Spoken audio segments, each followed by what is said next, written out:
Laipni lūgt atpakaļ mūsu podkāstā Divi par futbolu. Es esmu Kristaps. Es esmu Knuts, un šodien mēs vairāk parunāsim par Nāciju līgas, par izlašu spēlēm un par Nāciju līgas ceturdaļu fināliem, kur spēlēja top izlases, un pēc tam pieskarsimies arī Latvijas izlases mačiem gan pret Andoru, gan arī pret Angliju. Pret Angliju maču tiešām ļoti gaidīts, bet tas būs arī pienācis. Jā.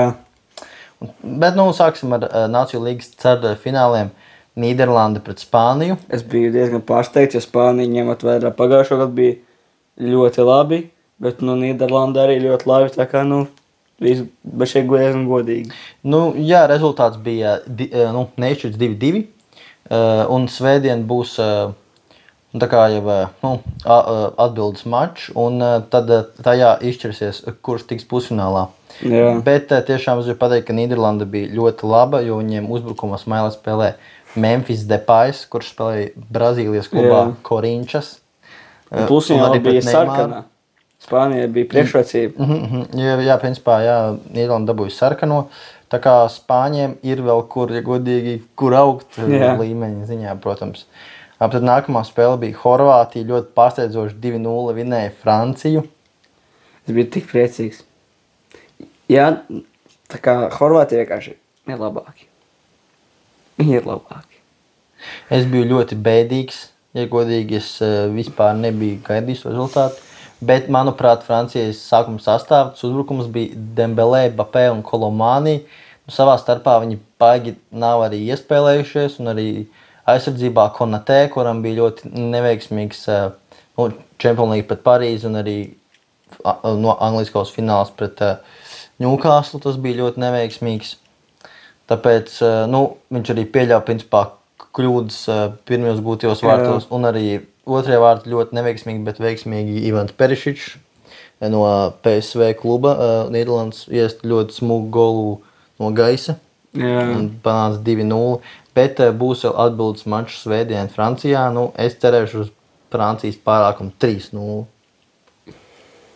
Redzēsim.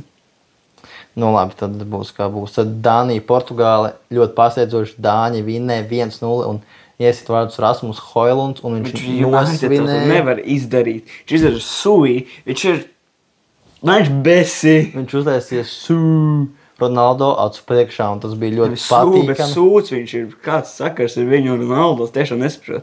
Viņam patīk viņš, bet Bet tas bija uzvaras gols pret Portugāli, tāpēc uzskatu, ka viņš bija parādījies savu labu sniegumu. Tas ir tik toksiski. Jā, tas ir arī, protams, mazliet, ļoti necienīgi. Uzvaras gols pret Ronaldo, kur Ronaldo skatās no sūbļiem. Bet es uzskatu, ka tieši tas ir vajadzīgs futbolā, lai ir tie asumi, lai ir tie reitingi kāpji un tieši... Man šķiet, ka Ronaldo nākošā spēlē parādīs savus... Es īstenībā pat godīgi cerētu, ka atbildes mačs svētdien Portugāla uzvar 2-0 un tieši Ronaldo izšķir to rezultātu. Es ceru, ka būs hat-triks Ronaldo 3-0. Tad sākumā būs šidā. Tā kā viņi tie divi celebrēšana tādi. Nē, pirmais viņam būs šidāds. Un tas jau ir drīzāk Anthony celebrations. Tā viņš pastīsies uz Hojlundu, izdarīs sū. Hojlunds trapīs, būs 3-1. Un tad Ronaldo izdarīs savu ikonisko celebration. Es īstenībā labprāt to redzētu, jo Ronaldo pēdējā laikā netik bieži gūst tos vārdus. Labi, viņš gūst kaut kādus vārdus, Al-Nasrā, bet tas nav tik bieži redzēts. Bet, un tad Itālija, Vācija bija tiešām interesanti intriģējoši mačs, bet kā jau es arī principā pirms spēles prognozēju, ka Vācija tomēr uzvarēs un arī 2-1 Vācija bija pārāka, bet principā Itāļu kvalitātes arī ļoti labas. Man pat likās, ka reāli Vācija būs kāds 3-1. Bet 2-1 arī labi. Manuprāt, Itāļiem ir arī visas cerības otrajā spēlē tomēr atspēlēties, bet es tomēr teikšu, ka otrā spēle būs arī Vācijas minimāla uzvara. Man kaut kā tā liekas, ka tas arī būs. Un tad par mačiem Latvijas. Jā, tad par Latvijas izlases spēlēm. Jau pavisam drīz Andora Latvija. Šodien. Es nezinu, vai tas podcasts tieši šodien tiks ielikts, bet to, kā mēs to filmējam, tas mačs ir šodien. Jā, un pēc manām domām Latvijai būs kā vienmēr grūta spēle tomēr, bet es ceru, ka Latvija piliks tiešām pareizos uzbrucējus, kuriem būs liela vēlme arī gūt vārtus. Un tad es cerēšu uz tādu pārliecinošu 3-0 uzvaru. 3-0. 3-0, saka, Latvija uzvarēs. Wow, es saku, vai nu būs Nīča 1-1, vai nu 1-0 Latvijas labā. Es vienmēr pa Latviju, bet redzot pagājušo spēli, viņiem bija 1-1. Jā, es esmu tomēr diezgan optimistisks šajā ziņā. Vai nebūs 1-0 vai nešķirts, vai arī būs kaut kāds, nezinu, Latvija mūs pārsteigs 5-0. Ir iespējami. Viss ir iespējams, tas futbols.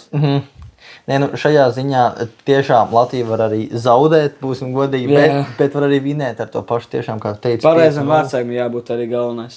Jā, es nevienu vārdsargu nepārmetu, viss ir labi, katram ir savas priekšrocības, Ozolam ir refleks, Matrits ir garš, Zviedris ir arī labs. Zviedris tā kā ir, šķios, 1-1 izgājumos. Jā, rītīgās katram ir savs, jo Matrits var aizsniegt to, ko Ozols Zviedris neaizsniegs. Jā, principā, jā. Bet, man prognoze, ka šajā mačā es varētu tomēr redzēt Ozolu.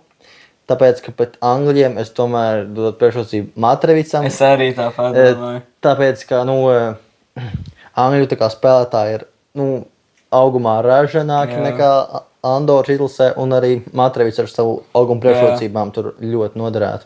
Es zinu, šeit varbūt netipisks, bet es vispār gribu redzēt Šteiboru. Pat ja ne uz laukuma. Pēdējo maču atļaut izspēlēt. 40 gadu. 39. Viņš šodien beigs karjeru. Bet kā tu zini, varbūt Šteinbors tur ir stadionā fanu sektorā atbalsta Latvijas izlasi? Ko viņš darīs tajā fanu sektorā? Protams, bļaus Latviju uzvaru. Ja es viņu neredzēšu kā spēlētājs, viņu gribu redzēt kā treneri.